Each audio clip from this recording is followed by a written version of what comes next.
Luxury, transportation, travel, lavish jewelry, new inventions, adornments, they were all desired in the Victorian era.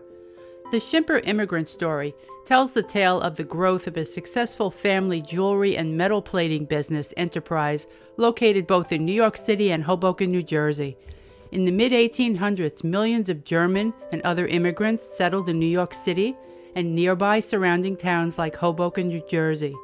The time period was known as the Victorian era, and it took place from June 20, 1837 to January 22, 1901.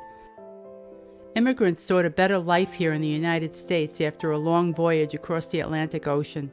In the late 19th century, Hoboken was the New York port for many steamship companies and had one of the most profitable wharfs in the New York harbor. The import and export businesses especially made Hoboken an important manufacturing, warehousing, and wholesaling center of the world. The William Schimper and Company metal plating history begins with William Schimper Sr., a brass and silver metal plater who immigrated to New York State from Bavaria, Germany in the 1850s in search of employment.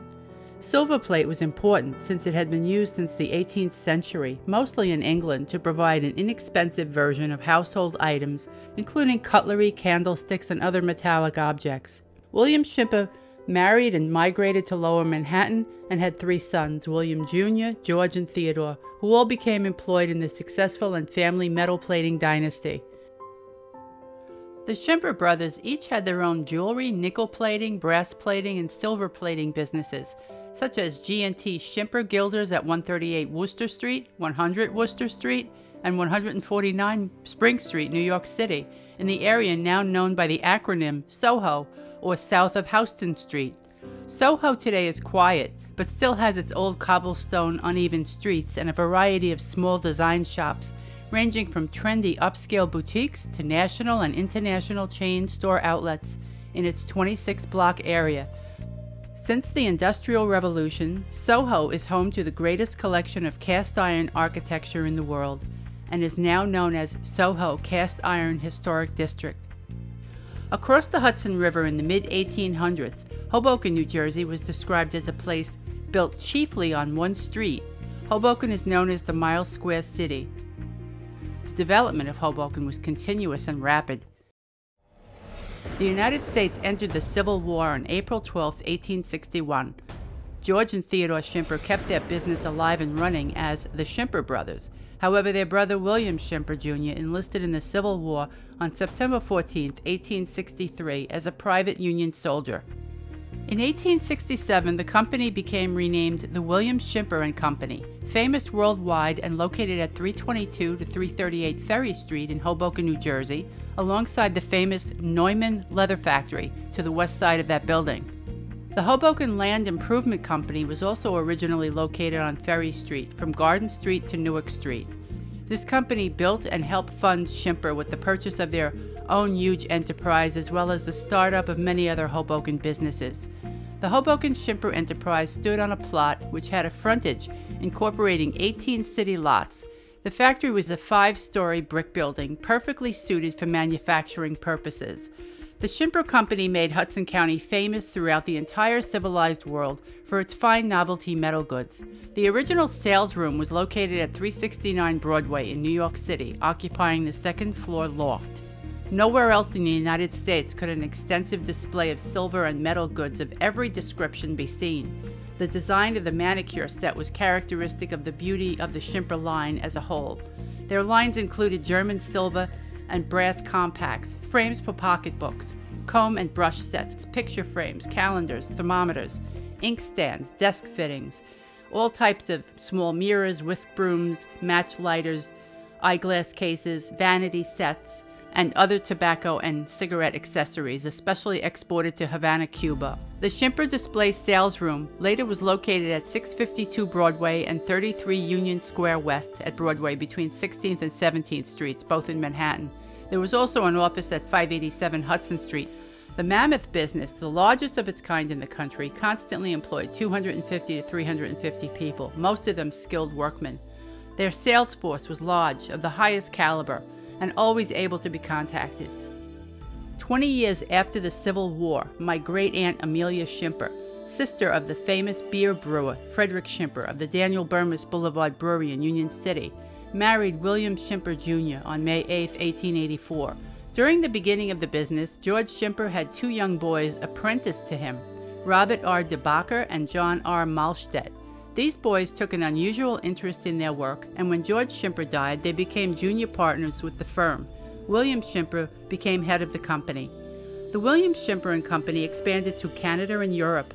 Some of the foreign agents for the Schimper Company were located in Brazil, Italy, Malta, Cuba, Spain, Puerto Rico, Colombia, Argentina, Uruguay, Ecuador, Peru, Portugal, Australia, and the Canary Islands. Most of the cigar and cigarette items were shipped to those countries. William Schimper was extremely sensitive to his workers' needs, especially those of his women employees. He joined the board of the Working Women's Protective Union. Mr. Schimper despised the fact that women had been exploited by ruthless and uncaring employers. The union assisted those exploited women to make better lives for themselves. These working women were now able to afford the finer things in life. Tragically, on September 4, 1879, Theodore Schimper made the New York Tribune headlines when he dove headfirst into Martin's bathhouse pool and sustained a concussion and fractured neck when he hit the bottom of the pool. A physician was called immediately who described the injuries as fatal. He died 2 hours later at Bellevue Hospital after a long delay of travel. A huge investigation into the delay for aid was requested by Mr. Schimper's friends, and it became a New York City coroner's case. This wealthy pocketbook manufacturer was well liked by the New York community. At that point, William Schimper was the survivor and sole owner of the William Schimper and Company. Mr. Robert R. DeBacher, a great businessman and machinist, and John R. Malstedt, a brilliant financier, were admitted as partners by William Schimper after the death of Theodore. Mr. DeBacher and Mr. Malstedt were inventors and assigned their patents to William Schimper and Company. Several other inventors, such as Ernest A. Oldenbush, Charles Blust, and Frank McIntyre, also assigned their inventions to Schimper and Company. Some of their inventions included face compacts, combined powder case, and mirrors worn as lockets, which are very rare now. Being able to carry your compact and touch up your makeup was made possible by these men. One chilly day on March 15, 1900, William Schimper departed from his new Hoboken factory and sailed over the Hudson River via ferry to oversee his business in his New York City showroom. His ferry arrived at the Christopher Street Pier in New York. According to the New York Times article, he landed, headed for a car, suddenly threw up his hands and suffered a massive heart attack on the pier and died in the ferry house. A doctor from St. Vincent's Hospital was dispatched to the site. His autopsy showed that the cause of death was heart disease. After William Schimper's death, he left his widow, Amelia Schimper, a rich woman.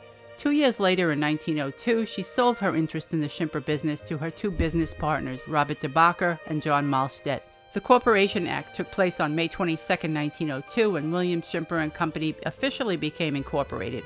The William Schimper and Company name remained until its closing in 1921. The Schimper Company was worth a capital of $300,000 in 1902, which today translates to about $8.3 million. Mr. DeBacher was a man of impressive stature and was extremely charming. He always put others at ease. He was an enthusiastic sportsman as well as a thorough man of business.